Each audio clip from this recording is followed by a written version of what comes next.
Greetings, friend, and welcome to the Between the Covers podcast, where we are constantly striving to become the heroes of our own stories.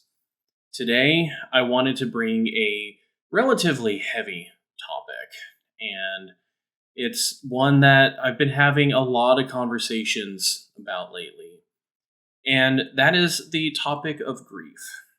One of the things I have witnessed just in this modern day, especially in the United States where I live, is we're not really good with grief. A lot of us are not taught how to grieve. Maybe when we were younger, grief was something that we just had to buck up and get over, or had to pull ourselves up from our bootstraps. Whatever the colloquialism is that you grew up with, we're not that great at being with grief. I mean, I've even been hearing of people who experience a loss in their families, and they might be given a week to grieve before they're having to go back to work. I'm sorry, that's not how grief works. We're talking about something that is incredibly complex. And maybe some of us even have a really bad interpretation of what grief actually is. I mean, have you ever heard of the 5 stages of grief? That was something that I grew up hearing. And I found out probably within the last 8 years or so, maybe 10 years, that the stages of grief are not something that you go through in a linear fashion. If you're unfamiliar with the stages of grief, they are denial, anger, bargaining, depression, and acceptance. And I had this idea growing up that if you lost someone or something that was very near and dear to your heart, that you would start in the denial stage of grief, and you would have to work your way all the way from going from denial, then you'd go into anger, then anger would lead into bargaining into depression, and depression into acceptance. As I have gotten older and I've allowed myself to be present with my grief, I have learned that nope, it's not at all any kind of a linear progression. I would describe it more as cyclical. Actually, not even cyclical. I wouldn't even call it that. It's chaotic. That's probably the best way to describe it. It is a chaotic process. And what makes it so chaotic is throughout an entire day, you can move between various stages of grief multiple times over. I will use the example of losing a loved one. This is something that I have seen some family go through, and I know it can be very difficult. It can be very taxing, and probably one of the hardest things that you can ever go through is if you lose someone who is very close to you. I have heard stories of people who wake up in the morning, and because it is such a normal routine that they wake up and their spouse is right there in bed with them, that from the very beginning they start in denial, because our brains are not all that great with change. I don't know if that's something that you've experienced. It's something I absolutely have. Our brains don't like change. They like routine. They like things to follow a specific pattern, which is why we're so good at developing habits and routines, and why it's so hard for us to break established habits and routines. That's an entirely different conversation for another podcast. So you have someone who wakes up and there's a realization that their spouse is gone, and they start out in denial. It's like, no, that can't be. No, he or she has always woken up next to me. There's no way that they can be gone. And that can foster some very strong feelings. Maybe it's anger, where they are experiencing anger at the loss of having lost someone who was so near and dear to them. But maybe they just go straight into a depression and they experience incredible sadness because someone very near and dear is gone and they're not coming back. Maybe instead they go into bargaining, where they're looking skyward and they're just asking to whatever is up there, whatever they believe in. If you could just bring this person back, I will do, and fill in the blank, whatever it happens to be. It can be very different for different people, what this looks like. Some people, they can go through all these different stages in a day. Sometimes they're popping out from one stage to another multiple times a day. And when my mom's husband passed away, they'd been married for 2-3 years, I think. And she had a lot of help and support within that first year. And I remember her telling me that the second year was the worst, because after a year, myself included, we all kind of thought that she was in a good place. Everything was back to normal. And yet, even within a year, she was still grieving. One of the things I have been learning about my own story is I didn't know how to handle these complex emotions that come about with grief. I mean, I grew up in an age, a society, a culture, however you want to call it, where for men, the only acceptable emotions to have were either happiness or anger. I was one of those who was labeled as a crybaby from a very young age, and I was teased and bullied horrendously for being a boy who was expressive and revealed his tears. So sadness was not something that was accepted in the circles that I grew up in. Maybe that's something that you're familiar with. And so when I experienced sadness, I didn't know what to do. Everyone was telling me, stop crying. You're okay. It's going to get better. It's not that big of a deal. Just buck up. Pull yourself up. I remember having experiences where I was hurt, physically hurt. And if there wasn't any blood or any broken bones, you just walk it off. And that sometimes worked. That sometimes was not at all what I needed. I just needed someone to tell me it was going to be okay. Someone to help me soothe and feel better from what I had experienced in that moment. And that made it very hard for me to navigate any feelings of sadness. And sadness is a big part of grief. Since I started my own journey of breaking free from my unwanted sexual behavior, I have had to grieve a lot.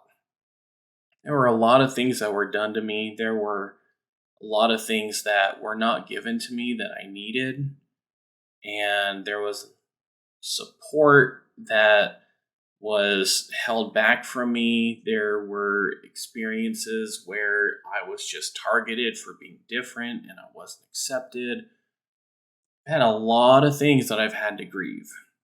And by grieving, I've been able to become a much more whole individual.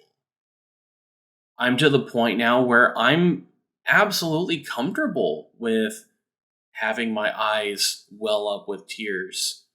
I have been on calls with some clients where they're sharing some heart-wrenching story, and I just start crying because I'm feeling what they're feeling or what they should have felt. I have shared tears with so many people, and maybe it's because I'm an adult now. Maybe it's more about the kind of communities and friends that I surround myself with. But the people that I have shared tears with are not put off by them. They're not afraid of them. In fact, it's brought us closer together. There is that old saying that, or something along the lines, that when we share our, when we share our joys, they're doubled. When we share our burdens, they're halved. And there are, I imagine, a lot of people out there who are just holding way too much grief and unprocessed emotions. I mean, just kind of going to an example that I've seen a lot since 2020 with the whole coronavirus and COVID-19. Since then, I have seen a lot more nasty and bad drivers around me. I mean, I'm the one who bucks the trend. I will admit I don't drive over the speed limit. Speed limits are there for a reason, but that's beside the point. This is one day I was driving home from work at the end of the day, and I was going the speed limit, and I was coming up to where I was going to be turning, and I had someone honk at me because I was going the speed limit, because I wasn't speeding. I wasn't going faster. That had never happened in my entire life that I can recall. I wonder how much of that is because this person, maybe there was some kind of emergency, I don't know.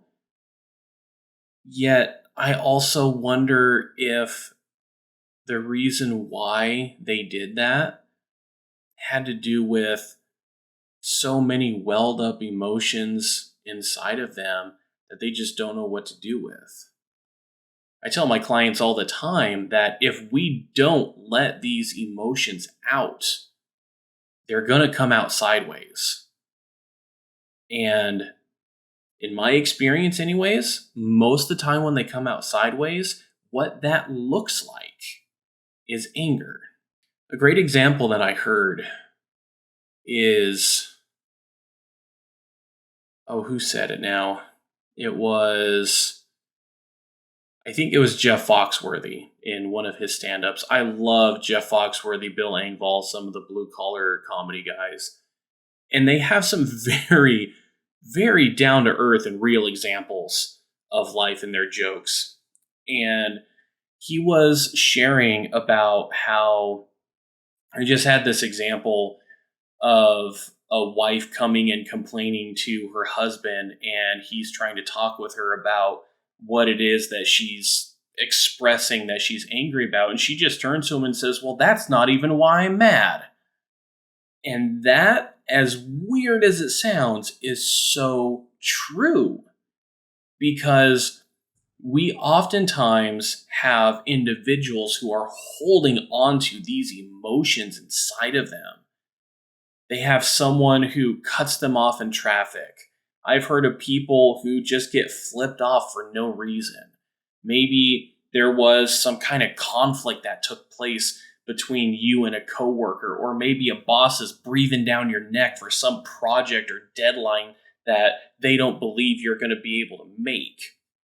Whatever it is, we have all of these experiences, and we just have to paste on a smile and just be like, okay, yeah, all right, everything's fine. Nope, I'm not upset. Nothing's off. I'm doing good. While deep down inside of us, it's like, I'm really pissed off right now. I want to go punch something. I want to scream. I want to yell. And yet we don't allow those emotions to come out. Then later on in the day, as we're having experience after experience that's just taxing our patience, we come home and our significant other has left a pair of dirty socks on the floor. And we explode. We explode with the fury of 100 suns about a pair of dirty socks that didn't make it into the hamper. What are we really mad at in that scenario? Are we really mad at the socks not being put away?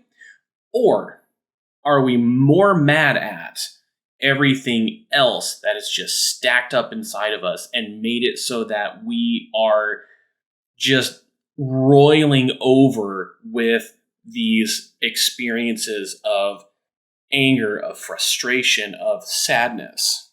I often wonder, because of what happened for over a year once the coronavirus came into our society, came into the world.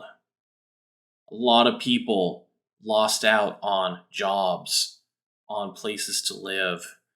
A lot of people had animosity towards others outside of their circle, because you never knew who was carrying this invisible threat. It was a brutal time. It was a difficult time. A lot of people had to stay indoors. I know some friends who still today, because of autoimmune diseases and some kind of condition that they are struggling to work through medically, they still are having to isolate. And this is 3 years. I actually had to look at the camera, or not the camera. I had to look at the calendar, the date on my computer, just to confirm that it has been over 3 years. And some people are still having to quarantine and isolate because they don't know where the threats are. They don't know what it is that is going to end up causing them such incredible pain and suffering. What are we doing with that? Are we just stuffing it down? Are we just keeping it inside? Are we trying to be good little boys and good little girls who are smiling all the time? Everything's happy. Nothing is bothering us. Or are we actually talking about what's going on? Are we actually letting these emotions out? Are we expressing what is bothering us in a healthy way? Or is it coming out in an unhealthy way by honking at someone in traffic? Or by becoming cold and distant to your children or your significant other? What's that look like? What does that look like for you? There might be some grief that needs to be processed, and that's going to take time. It's going to take time, and it's going to take practice. If you're like me, it took a lot of practice for me to become okay with grief, because I was always taught it was a bad thing. And yet, can we give ourselves permission to just go through these different stages? Can we allow ourselves to move from depression into anger, into denial, move to acceptance, and then move from acceptance back to bargaining, and then back to anger? Can we just allow ourselves to move through these stages and feel whatever we feel and talk about what we're going through? In a lot of the work that I've been doing in my own therapy, I have discovered the value of having a safe place to just talk. And sometimes that's all I need just to feel better.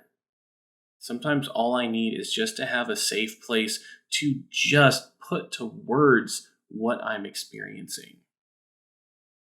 In fact, I even have a funny example of this. With my clients, I share with them a feelings wheel that I provide. I just found it online, and it's a very useful tool. I go to talk with my therapist this one day, and there was something that I was working through with some friends, and as I'm just explaining the story and what was happening, what was going on, she looks at me and says, "When this person said this to you, how did that make you feel?" I just looked at her and I said, "Let me answer that question with another question. Do you have a feelings wheel?" And unfortunately, she didn't at that time, but since this was something that I just got off of the internet, I just downloaded it onto my phone. And now I have a copy on my phone all the time. I needed a tool to help me put to words what I was experiencing in that moment. And that's something that a lot of us are missing. That's something that I had missed for a long time. Maybe that's something that you've missed.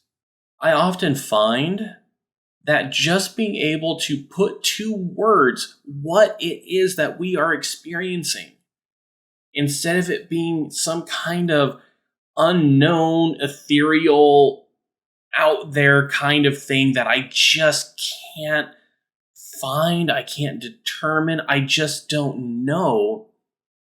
When we remove the uncertainty of our emotions, of our experiences, that can be very empowering. Just being able to have a word to describe what it is that you're going through. So that's something that I want to encourage you to do. If this is resonating with you, maybe you have some unprocessed grief.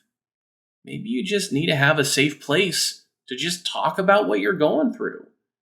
Maybe you need a safe place to just share without having someone try and fix, without having someone try and come in and tell you what you need to do, or anyone who reinforces these thoughts or these beliefs that, oh, you just need to get stronger, you just need to get over it. No. What would happen if you gave yourself the time in order to grieve, to go back and forth through all these different stages, and become better through it? That's a big thing. I've become a much better person over the last 5 years just because I'm doing everything I can in order to just experience and be with whatever it is that I'm going through. Now, that doesn't mean I still don't turn to some coping mechanisms. I mean, some of what we're experiencing is really, really difficult and hard to sit with. And that is okay. That is absolutely okay. And we'll talk about that in an upcoming episode where we're going to be talking about self-care, because it's very important to help get us through this. The important thing, though, is making sure that we're not disconnecting for too long when we're engaging with these coping mechanisms. What's going to be important is whatever it is that you're feeling, whatever it is that you're wanting to run away from because you feel like you can't handle it right now, allow yourself the time to distract yourself from it and then get back into it.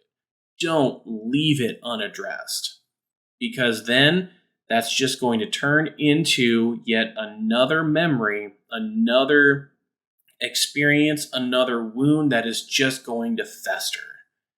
And it's just going to start hurting more if we don't address it. So allow yourself to allow yourself to experience and just be with what's uncomfortable. I've often told my clients that one of the things we have to do is become comfortable with what's uncomfortable. And we don't like that. We don't like being uncomfortable. That's why we have so many things that can distract us. That's why we have so many maladaptive coping mechanisms, just to make us feel better. And yet, what's truly going to make us feel better is to allow ourselves the space and the permission to see what's happening, honestly admit what we are feeling, and just let them be. Let the thoughts come out, let the emotions, let the tears, let the anger, whatever it looks like. If that's something that you feel that you need, then find a safe place to be with and talk about what your experience is. This is so crucial to the human experience. And when I say to sit with, sometimes that is just having someone that you can just lean on and just cry on their shoulders.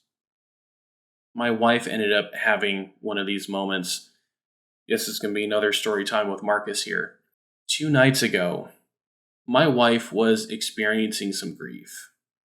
And she was just expressing to me what was happening, how she was interpreting it, what feelings were coming up, what she was trying to do in order to fix it. And this was right as we were going to bed. And I eventually just looked at her and I just said, "Hey, sweetheart, why don't you just come over here and you can just cry in my shoulder?" And she came and she cuddled with me. She was still talking.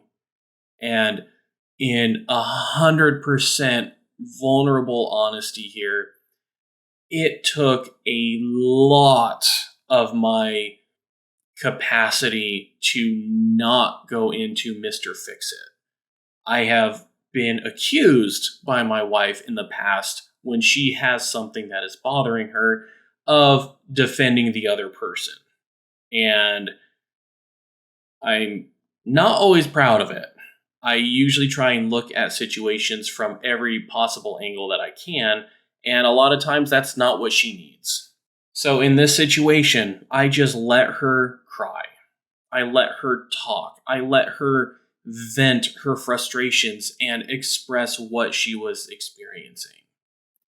The following morning, she still had some grief, because that's just how it goes. Grief isn't a one and done kind of experience. But she also felt better.